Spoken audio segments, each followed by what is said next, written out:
Friends, मैं राहुल विद्यार्थी प्रवक्ता कला एवं संगीत डीएलएड विभाग श्री शक्ति डिग्री कॉलेज शाकाहारी घाटमपुर कानपुर नगर।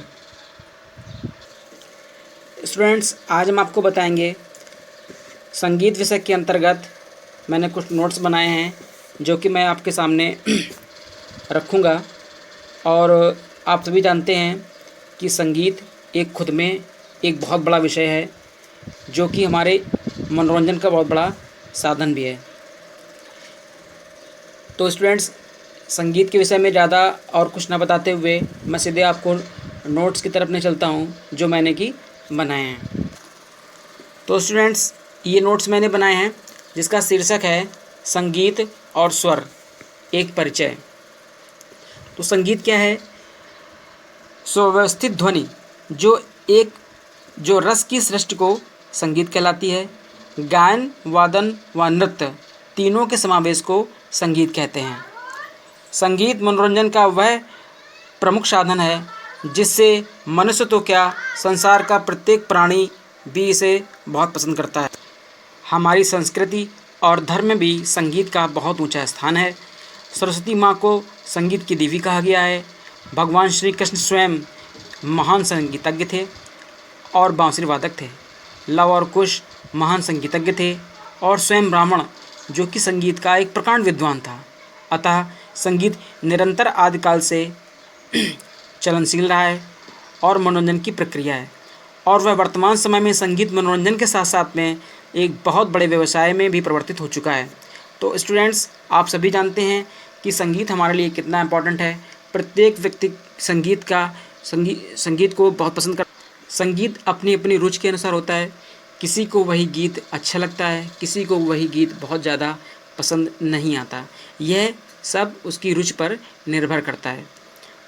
लेकिन संगीत हमारे शास्त्रों में, हमारे इतिहास में बहुत महत्वपूर्ण स्थान रखता है, जिसका एक उदाहरण मैं आपको सामने प्रस्तुत करता हूँ। आप सभी जानते होंगे तानसेन को, आप सभी जानते होंगे बैजू बावरा को। तानसेन कौन था? तानसेन अकबर के दरबार में 9 रत्नों में से एक रत्न था, जो कि महान संगीतज्ञ और प्रकांड विद्वान था। और बैजू बावरा एक साधारण परिवार का एक चरवाहा था जो कि अपने पशुओं को चराकर अपनी दिनचर्या पूरी करता था और उसी से अपनी रोजी रोटी चलाता था। जब यह बात तानसेन को पता चली कि कोई बैजू बावरा नाम का गायक बहुत ही उच्च स्तरीय गायक है, धीरे धीरे उसका काफ़ी प्रचार होने लगा, तो कहीं ना कहीं तानसेन के हृदय में ईर्ष्या उत्पन्न हुई। तो उन्होंने उसको आमंत्रित किया कि वह उसके साथ आकर के साक्षात्कार करे, उसके साथ आकर के प्रतिस्पर्धा करें।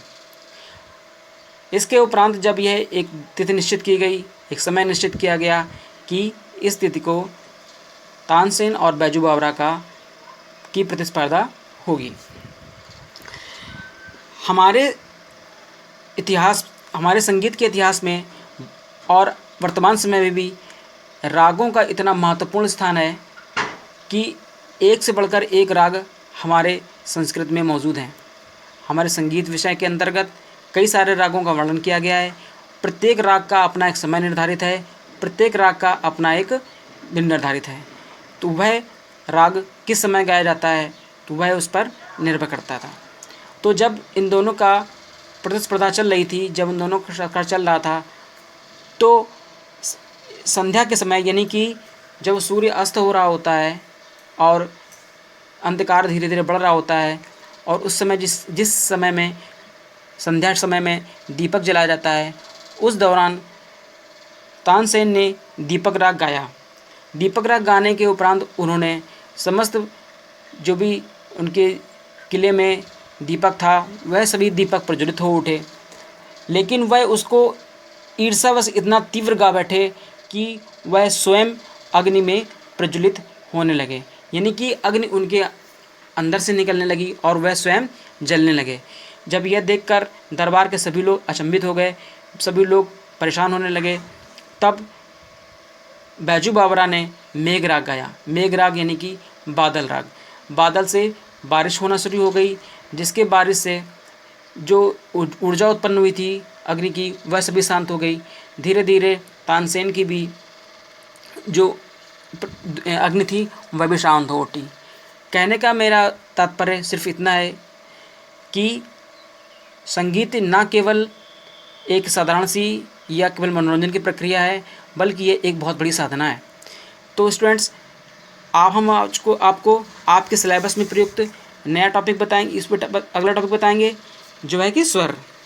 स्वर आप सभी जानते हैं, भारतीय संगीत में 7 स्वरों को वर्णन किया गया है। अभी 7 स्वर कौन कौन से हैं? 7 स्वर ये हैं। पहला है षड्ज ऋषभ, नंबर 3 गांधार, नंबर 4 मध्यम, नंबर 5 पंचम, नंबर 6 धैवत और नंबर 7 निषाद, जिनको हम इन नामों से जानते हैं। षड्ज को सा, ऋषभ को रे, गांधार को गा, मध्यम को मा, पंचम को पा, धैवत को धा और निषाद को नी कहते हैं। तो सा रे गा मा पा धा नी, सारे गा मा पा धा नी। तो इसी सारे गा मा पा धा नी जो है वह ये 7 स्वर हैं, और इन्हीं 7 स्वरों के अंतर्गत चाहे वो वादन हो चाहे वो गायन हो, इन्हीं 7 स्वरों के अंतर्गत ही वह मात्राएं जो हैं वो संचारित होती हैं, चाहे वो गायन हो चाहे वो वादन हो। तो स्टूडेंट्स, आपने समझ लिया होगा कि स्वर 7 होते हैं, स्वर के नाम कौन कौन से होते हैं और हम उनको किस नामों से जानते हैं। इसके उपरांत भारत में यह भी माना जाता है कि ये 7 स्वर जो होते हैं वो क्रमशः मोर, गौ, बकरी, क्रौंच, कोयल, घोड़े और हाथी, यानी कि जो 7 स्वर हैं ये 7 स्वर, ये जो आपने बोला है, जो बताया मैंने, मोर, गौ, बकरी, क्रौंच, कोयल, घोड़े और हाथी के स्वर से लिए गए हैं। अर्थात ये प्राणी इन्हीं स्वरों में से बोलते हैं। भिन्न भिन्न स्वरों के उच्चारण स्थान भी भिन्न भिन्न कहे गए हैं, जैसे नासा, कंठ, उर, तालु, जीभ और दांत। इन 6 स्थानों में से उत्पन्न होने के कारण पहला स्वर षड्ज कहलाता है। जिस स्वर की गति नाभि से सिर तक पहुँचे वह ऋषभ कहलाता है। आदि ये सब स्वर गले से तो निकलते ही हैं, पर बाजों में भी ये उसी प्रकार से निकलते हैं। इन 7 में से सा और पा, जो सा और पा है तो शुद्ध कहलाते हैं, क्योंकि इनके पीछे कोई भेद नहीं होता। और बाकी के शेष 5 स्वर को, जो 5 स्वर होते हैं वो 2 प्रकार के होते हैं। एक होता है कोमल स्वर और दूसरा होता है तीव्र स्वर।